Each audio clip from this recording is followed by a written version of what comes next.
Hello, and welcome to the Reset Podcast. I'm your host, Laura Mignot, CEO of the experience communications agency D-Flash.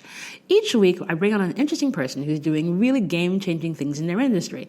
And today's episode is no different. I am so excited to have Krystle Watler, U.S. Head of Business Development at Vitru, which is part of the Vice family. We're going to talk about sales, how to crush it, and make lots and lots of money. It's a wonderful conversation, and have a great listen. Hey, Krystle, welcome. Hello. Thank you for having me. So on the show, I always keep it really simple, the first question, and I ask the same one every single time. So, Krystle, what was your first job?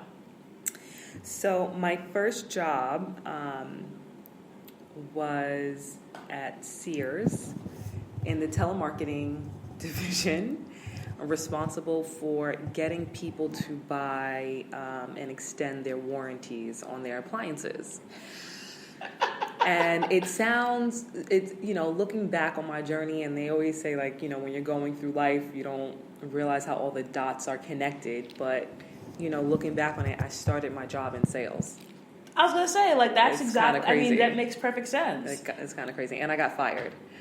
Why did you get fired? Because I was 16 years old. It was illegal? And no, I guess I just thought I could call out anytime I wanted to go hang out with friends or go with family someplace. And it got to a point where I got called in the office one day and they were like, yeah, so you've been out more times than I've had people who've been here for a decade. So this is not working and you're going to have to go. And I was like, okay, great. Thank you so much for this opportunity. And I went and I was just like, oh, wow, I just got fired from a job. Great. But lessons abound from that one experience, Well, it's funny because you started, that was in sales, and what you do now, which you obviously do not get fired from, instead you kill it, is that you're the head of sales at one of the most game-changing agencies in the business. So how'd that happen? Great story, I think. So I graduated from Spelman College in Atlanta, Georgia, with a computer science and math degree. What? Yes. Did you know that? No, I did not know that. Okay. So computer science and math, technology focused, had internships at Citigroup, studied abroad in Tokyo my junior year of college. And when I came back from my senior year, having to take all these courses, I was like, okay, I don't want to do this. It's just I'm not going to be in technology. Not your move. Not my move. I'm not going to be stuck behind a laptop, even though I tend to be stuck behind a laptop now. You were just stuck behind a laptop before we started this podcast. Basically, but okay. Basically.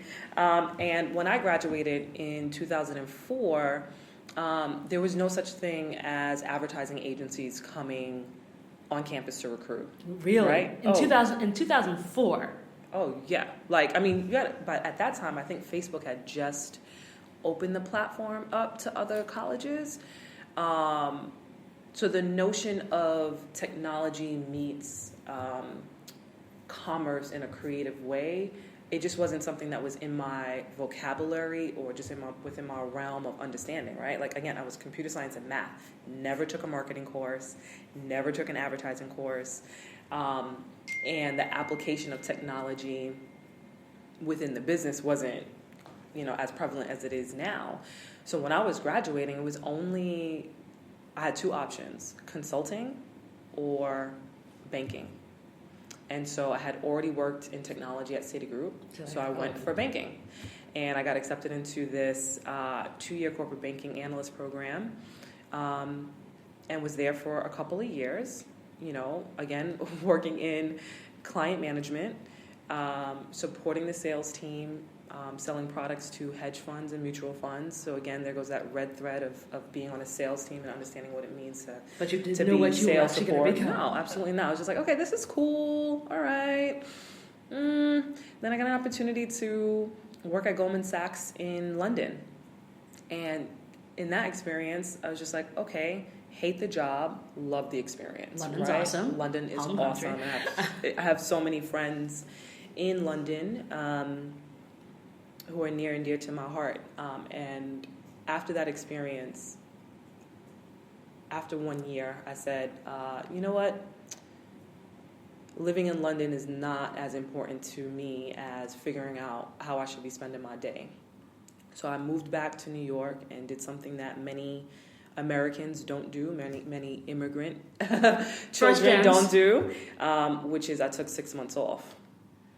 How were you allowed to do that? I mean, I saved up a ton of money, okay, right? So saved up money and then asked my parents if I could move back in. They let you? Of course. You had Caribbean parents who let you back in after you left? Absolutely. That's Absolutely. true. I mean, that is, it's funny because I always make this joke with a lot of my friends who aren't Caribbean, mm-hmm. and they're like, wait, your parents will let you back in? I'm like, you don't understand. Mm-hmm. Like, there's a whole thing about the fact that you can come back. We will let you come back. We might drive you crazy. Exactly. You're not going to want to stay for long, but you'll always, well, I think that's, but I also think it's actually important because it's about this feeling of home. Oh, yeah. And that is, very unique to the Caribbean culture. Yes. Because you talk to your parents every day, I'm sure. Every single day. Exactly. Same. and a lot of our friends are probably like, oh. Yeah. If 2 days go past, I'll get a text from my mom like, oh, do you remember who I am? Same. Oh, without question. The greatest and worst thing in the world was that my mom learned how to iMessage. Oh. So like whenever I travel now, she and I'm still not in Europe, she'll iMessage me first thing in the morning. Oh. And it's always, good morning, my daughter. Because I'm like, I'm your only daughter, Mom. So sweet. My dad used to text me the weather every single day before he got sick. But yeah, so I moved back to New York and, took 6 months off and figured it out. And it was just like, okay, had informational interviews and meetings and just tried to figure out, okay, am I going to go back to finance and do the tried and true and work for 2 years, go to business school, come back as an associate, then become a VP, live that life. Yeah, like you know what it is, or am I going to be, 25 at the time and try something new? And I decided to take a risk and follow my interests. And I researched advertising agencies that had financial services accounts, and I applied for account management positions. So I was willing to take a couple of steps back in order to get a couple steps ahead. Again, me thinking by the time I'm 30, I can figure, this whole career thing out. And I hit the pavement. It was not easy. I had agencies asking me, like, do you actually know what you're doing? Like, you're going to take a 50% pay cut. And I was like, yeah, I do. I'm willing to take this risk so I can learn. And that's exactly what I did. It's so important that if you have the chance to be able to do it, because not everyone can. Like you for sure saved, you had family that you could go back to, and I think that oftentimes we don't hear that, especially among women of color, where it's very difficult for us to do that. But if you have the opportunity to do that. It was those 6 months were probably some of the healthiest times in my life, like being able to wake up and set my own calendar and drive what I want to do, which was around health and wellness, obviously taking care of myself, and then figuring out what I wanted to do next with no work deadlines, with no pressures of a family, with besides my parents, who I love dearly. But long story short, I started at this below-the-line agency called Underline Communications, and was an account manager there on American Express. You hit the ceiling at a 15-person agency pretty quickly. And after that, the same person who put me onto that job was like, hey, I'm looking for an account executive to work on this account at KBS on Weight Watchers, and I think you'd be great. So I went and interviewed, and I joined.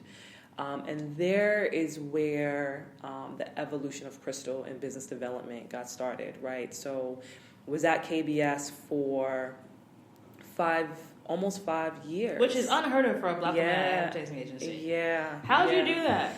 I mean, I was always learning, So I started off in account management. When Weight Watchers went away, the HR team was like, don't worry about it. We're going to find another account for you. Hold tight. A couple weeks later, we don't have another account for you. So be this right hand to the chief of staff who is running this pitch And I'm like, okay, what's a pitch? Because that's right? not my neck of the woods. Yeah, right? Like, I'm used to just managing something that's existing and being responsible for organic growth. But what is this notion of a real business development pitch at a real big above-the-line agency? And the pitch was for Goldman Sachs. And you're like, Yahtzee! And I'm like, wow, how does this happen? I'm like, Jesus loves me. This I know. So that was my first experience on a real big agency pitch where I was able to add value because I knew the category. Obviously, I came from finance. I knew the company. I worked at Goldman Sachs for a year. So I was able to add immense value to the pitch and even as an account executive be invited to present at the final, which is unheard of. Especially for a black lady. And for a very junior one at that time. We won the pitch, onboarded the account, and about a year into servicing the business, our head of client management came to me and said, hey, there's an opening on the new business team. You have first right of refusal. Here are the pros, here are the cons, here are more of the cons, but I think it'll be great for your development. You'll come back as a stronger account person, and it'll be a 6 to 12 month rotation. So you'll come back, you'll crush it in account, and you'll continue your career in advertising. I was like, all right, cool, let's do it. 6 to 12 months, I can do that. And so probably 8 years later now, 8 years later, I am still in business development. This is the career that I've chosen. At every point when I touched base with, I call my career godfather, Steve McCall at KBS. Shout out to Steve. And he would check in and say, you ready to come back? You ready to come back? And at every time I'd be like, no, I'm learning so much, doing so much, I'm adding so much value, I'm learning the business from the executives that run it, and I was just like soaking all that up and doing whatever it took, literally being my chief growth officer's right hand, not complaining, just doing the work. And 8 years later, I'm now running a business development department. And, at KBS, and then when I went to be the director of BD at Arnold, the agency after KBS, I just learned a ton working at 2 different holding company agencies. And at every turn would always have a notebook and noting things like, why are we doing things like this? Why are we going after this piece of business? Why? Just questioning so much. And again, when I was in BD, that's, it was a great moment of change in the business, And, so then I left Arnold and I literally was like, I'm never going to work for a holding company agency again. You're like, I've had enough. I can't do it. I was just like, it's just too many restrictions. I want something small, nimble, where I can make an impact and stretch and grow. And then Virtue found me. They found you. They found me. So I do have an associate who was working there who told me about the company maybe 2 years prior. And I was like, okay, cool. If anything opens up, let me know. Something opened up. She recommended me. They reached out. Long story short, I took the job as a director of business development in June 2017. I was the only person to bring in an opportunity in the back half of the year. In January of 2018, I was promoted to the head of business development in the U.S. 2018 was a phenomenal year. We brought on 18 new clients. We've pivoted the agency in terms of the type of work that we're doing. We now have brand awareness in the marketplace. I have a 40% win rate. We have a 69% retention rate with clients as of right now. And when I look at the past year and the impact that my team and I have made on the business, all I can think about is, those 6.5 years that I spent at KBS and Arnold questioning everything. And then now having this opportunity to run a business development department at an agency, and I can not be crazy. I can drive a strategy in what makes sense to me based on my past experience and bring this all to Virtue. I was their first business development hire. it's just been an incredible ride, and I'm just so, thankful for the experience, to be honest. It's so funny because I get so many entrepreneurs who come on the show, and so having you as someone who's actually worked their way up within a business is, one, exciting because it's oftentimes we hear about how terrible everything is, and you've actually been able to stay. Yeah. But I think it's really important that what you mentioned was so important, that you had people who fought for you, who checked in on you, and who recommended you. Oh, yeah. And I think I shout until I'm blue in the face about your network. How did you get that gentleman, Steve McCall, to become sort of like, your executive sponsor who would do the check-ins? Well, Steve is a special person. He was an executive that believed in his people and was people first. You know what I mean? He was never selfish. He always saw something in you that you didn't see in yourself. And, I think he just saw something in me that could be further developed, and he took a risk because he could have totally been like, no, she can stay in account management. You know what I mean? But he didn't, and again, I anytime I see him, I saw him at a conference at the ANAs last year, and I saw him, and I was like, wait, is that Steve? Is that Steve McCall? Steve! And we had this, we kind of ran to each other in a Titanic kind of moment and hugged, and I literally dropped a couple tears, and I'm just I would not be where I am if it wasn't for you. But I think just in general, who I am as a person, I am a connector. I am someone who loves building relationships. And again, it's just a red thread through my life. And I've always been the person, my friends would tell you, I'm the person that will always follow up. If we say we're going to get together, we're going to get together. I'm going to put time on the calendar, and we're going to make this happen. I remember because the day that we met, it was pouring rain. And you're like, no, I'm still coming downtown, Laura. I'm like, okay. Exactly. I was like, I don't know if it's still be too bad weather. You're like, no, it's fine. Exactly. But it's that follow-up. It's so important. Oh, yeah. Follow-up. Call me. It's so funny. Call me Captain Queen follow-up. Because, again, I'm even dealing with something right now where a prospect that I was super excited about told me that they're not ready to buy, and obviously had to have some conversations. And it's okay. Saying no doesn't mean, it just means no right now. And doesn't mean no forever. Nope. And I have my follow-up plan in place, reminders in the calendar. So, I will get this business this year, and I know it. Oh, I have zero doubt. So, I think, whether you're in-house or you're external, I think people don't understand the fundamentals of business and how to sell. Mm-hmm. And I know that you can't give away your trade secrets, but it would be awesome if you could sort of give some people some highlights about okay, you want to try and find a client. Mm-hmm. And how do you sort of go from find the client, prospect, get them to like you, get them to love you, and then get them to close, and then get them to buy again. Because the most important thing is getting them to buy again. Yeah. Because one-offs kind of are okay, but you want that buy again. Yeah. So, business development means different things depending on where you are in your journey and what kind of business you have, right?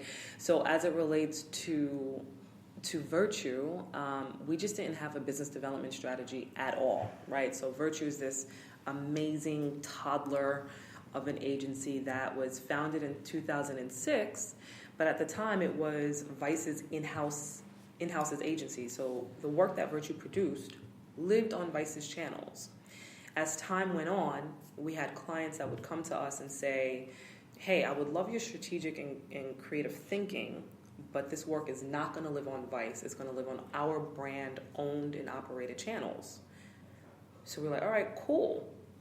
So more and more work streams came in that way, but we were still within the Vice family, building, right, management structure, all of that. Then in 2016, the execs made an incredible bet, a smart bet that said, hey, let's strip Virtue outside of the walls of Vice, create its own P&L, create its own management team. So it's its own business unit. It's now one of 5 business units, a part of Vice Media. And let's give it a go. So 2017 was focused on, operational putting the operations in place and ensuring that this ship could sail. You know, we had a couple of incredible campaigns that came out in 2017, including Lululemon's This Is Yoga and Smirnoff's Equalizing Music, right? Then I was hired in June 2017, and again, because the focus was on operations and like keeping clients that migrated over from being within the walls of Vice, there was no business development strategy, right? So we have this agency that at that time is 1 year old in this Virtue 2.0 evolution, and it's like, okay, how are we going to get business? You know? And so the first thing that I looked at was our client roster, right? So what do we do well, right? And having conversations with our client partners. Then it was seeing what was missing, right? So I was able to come up with collectively as a team, because I do believe new business is everybody's business, and so I am... New business is everybody's business is a Yes. key thing I want to say. Yes, and I am incredibly collaborative. I bring everyone into my process, and I want people to feel bought into this. This is not, you know, just my show. I am in service of Virtue, and Virtue is made up of amazing people, and I think that aids in my success in our win rate. But anyway, you know, so for Virtue being this new thing, it was like, okay guys, we need to work on our trust, credibility, and awareness in the marketplace, because nobody knows us. So this means we have to start doing foundational things that, you know, legacy agency brands that you can drop the name and you have this feeling and you have a sense of what they do already. We don't have that at all. So we had to start from square one. So for me, our business development strategy was focused on that. Everything that we do has to build trust, credibility, and awareness. So we did a panel at Advertising Week to kind of come out. We started, you know, building relationships with search consultants who had no idea who we were, and communicating consistently with them, keeping them updated on us so that we are top of mind. And the deal that I brought in 2017 was through a search consultant. So it was the very first opportunity we ever got as an agency from a search consultant, and we won it. You know, so it was just like, it was It validated everything that you were saying. Girl, it certainly did, because one of the challenges that I had that year was, you know, a lot of the leadership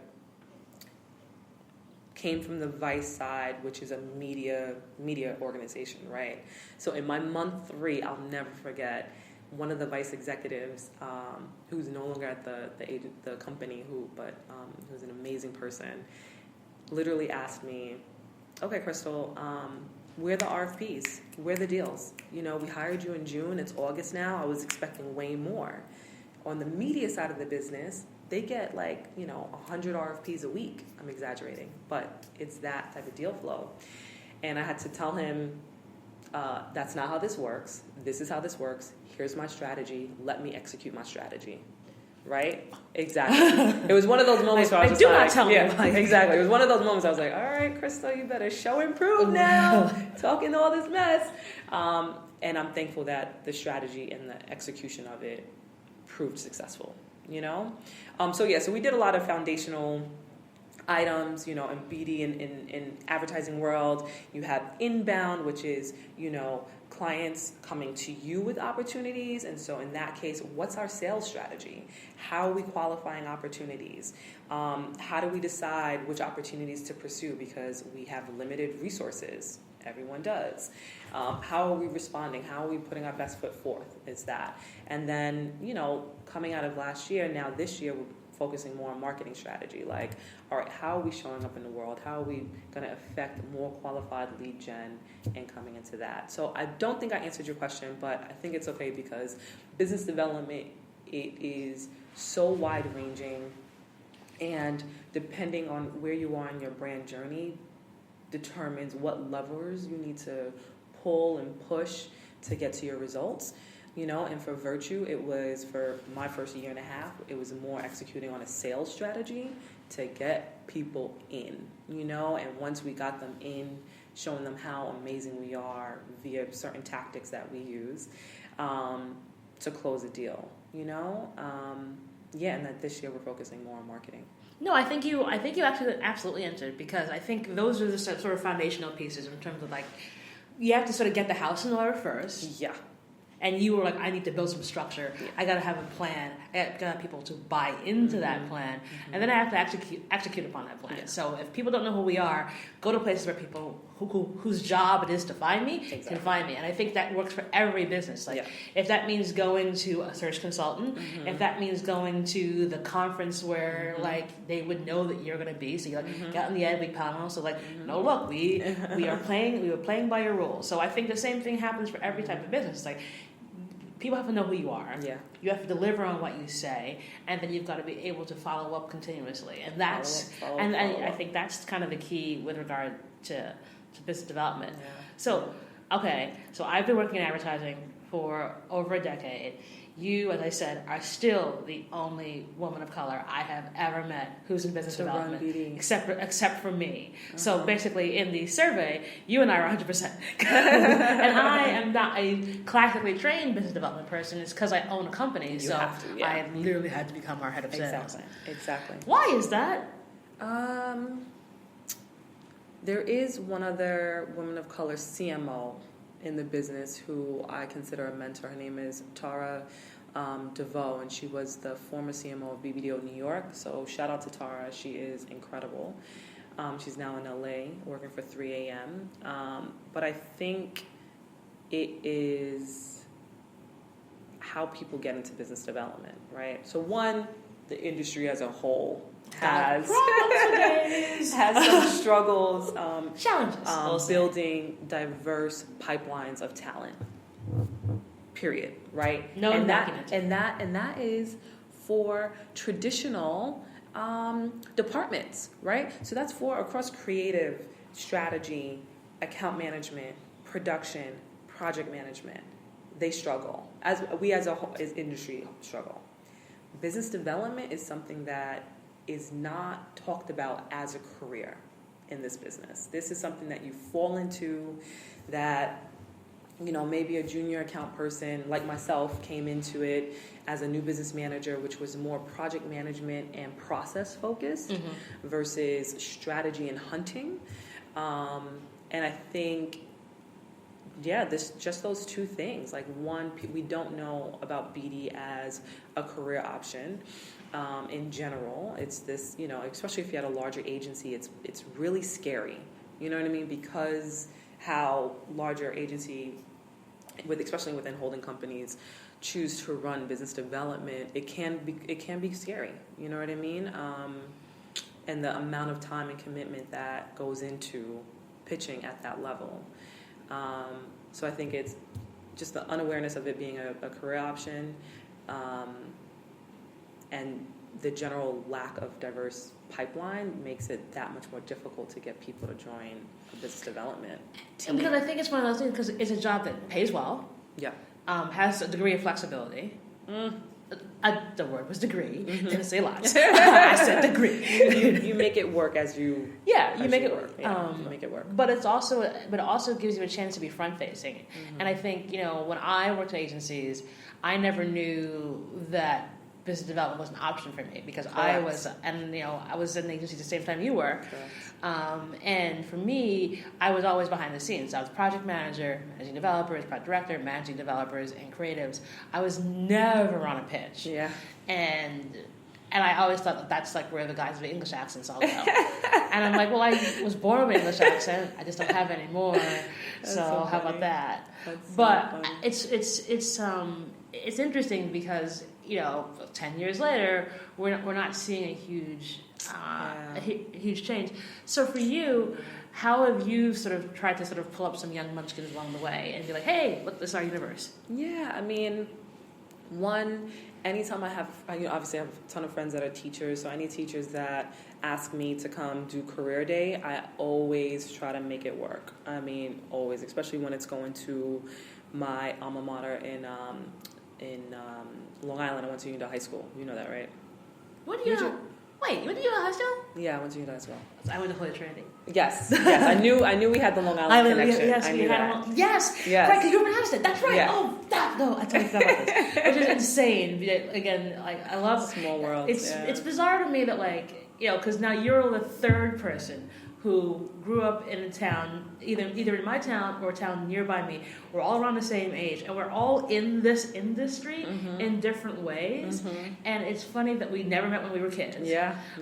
But now as adults, yeah. It's like, and I think it's also interesting that, like, the kind of tying bond actually is Caribbean parents. that is the only bond. Grow up on Long Island, go to school. No. But yeah, so I try to talk to young kids and just say, hey, consider this industry, period, right? And then, you know, I went to Spelman College, so my classmate and I started this marketing, advertising, and media meetup within the Spelman community, because there are a lot of us that work in marketing in New York, and so our goal is to share experiences, let us know if we can help each other, and in those environments I'm able to be essentially the only person in business development. Actually, there's a new person that joined the BD ranks. Shout out to Iman, and I'm really proud of her. So within so within those intimate circles as well, being able to show up as the business development person and share my experience and say, hey, you know, if you're looking for a career change, consider this, you know, because especially in an advertising agency, this is the one department that works with every single department. A third way, obviously, if I have a open hire, I obviously am having a diverse talent pool to pull from, you know, and it's something that I demand as part of my role. And, you know, now that I'm in management, you know, I can be that much more vocal about it, right? So I think it's, you know, getting to these positions and using them to pull up other people, right? So our head of recruiting is a Latina who is incredible and is doing a great job. And so it's not as much work for me at this point to say, hey, we have an opening for this coordinator and I want diverse candidates, you know, whereas like for some other hires before she was the point person, it was like pulling teeth. It was just like, work harder. Oh, we're trying, Krystle. No, you're not. Work harder. I want to see more diverse candidates, you know? So it's like just, you know, holding people accountable. And my new coordinator is a woman of color from Jamaican descent. She blew the interview out the water. You know what I mean? This is her first job, so we are having some challenges. But I am being extremely graceful because I know, you know, a lot of kids just have not had exposure to this business. They don't know the level of expectation that's required, especially within the business development department. So my goal is to, you know, make sure she leaves here a success, you know? So I rambled a little bit, but those are three things. Those are excellent things. So, you know, being a woman who works in business development and also being a woman of color, what happens when you walk into some of these rooms? Because I'm sure they're like, wait, what? Who are you is?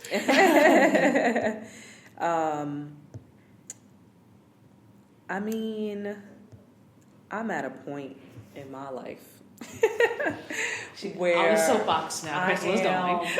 No, I mean, listen, I have experience. You know what I mean? I will be celebrating my 15-year college reunion this May. I'm super excited, and I've done the work. You know what I mean? I'm not one of these business development people who, you know, just jumped around from agency to agency to, you know, get a title change and get some more money. No, I busted my ass, you know, and any and everyone who I've worked with, you know, I'm confident that you can pull anyone from my Rolodex or anyone that you'll stop on the street, and if you ask them about me, like, I'm confident they're going to be like, she's a hard worker, you know? So I've worked hard, and with that I now have a level of confidence in what I'm doing, right? So when I enter a room, coupled with that, let me take a step back, coupled with that, you know, being a junior person, when I was entering business development at KBS, I was able to observe, right? And in observing, I realized that everyone is trying to figure it out. You know what I mean? Everyone is trying to figure it out. And right now in our business, there's so much change happening. I don't care if you're a 50 or 60-year-old agency exec at a holding company, or if you are a 25-year-old creative just out of ad school and entering the business. Like, everyone is trying to figure out. And for me, that just brought me a level of confidence and comfort. You know what I mean? So when I come into a room, I come in 100% myself, 100% as I am, and that is with empathy, with humility, understanding that, for a client looking for a new agency, it's because something's going wrong. I know you're scared.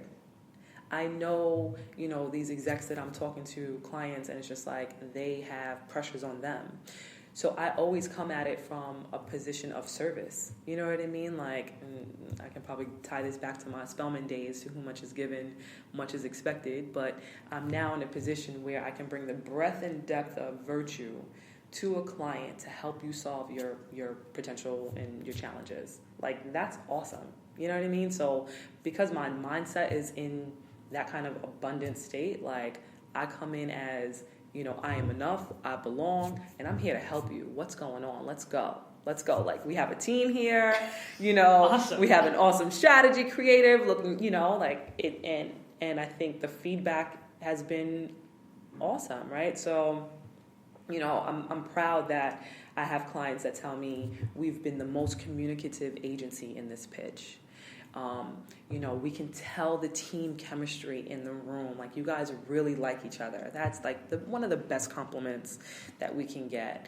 And then obviously I work with strategic and creative rock stars, and in this modern day of marketing, you need really smart thinkers to help break through. And I have that, you know what I mean? So we come into a room together ready to win, but the underlying factor is really ready to help and to be of service. And we bring that energy in, and it's different. You know what I mean? I can hands down tell you, when I was in the pitch room, when I was at my former agencies, it's a completely different vibe than how myself and our teams walk into pitch rooms now.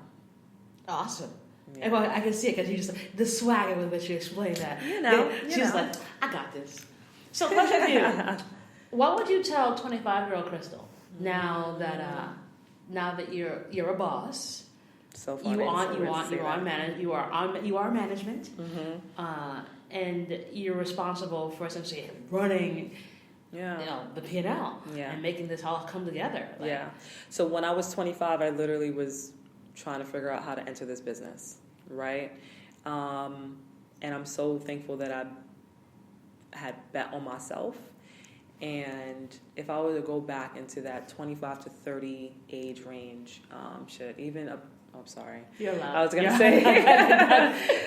say even up to my early 30s. It's like, stop stressing out, and this is definitely a symptom of being a first generation immigrant child. Like, we just put so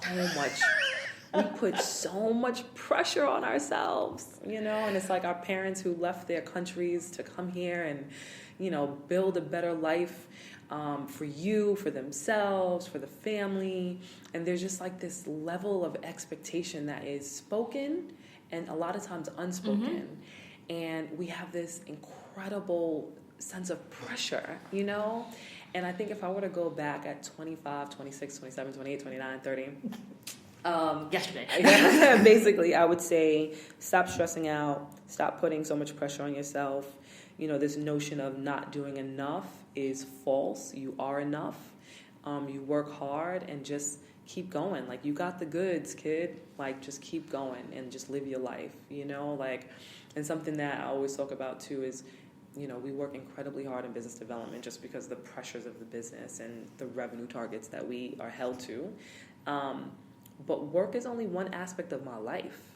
Yes, I put a lot of hours into this aspect of my life, but it's one aspect, and my life is so full and rich with friendships and, my boyfriend and my parents and everything in between, and just don't neglect that piece. You know, there was times where I worked so much that I burnt out.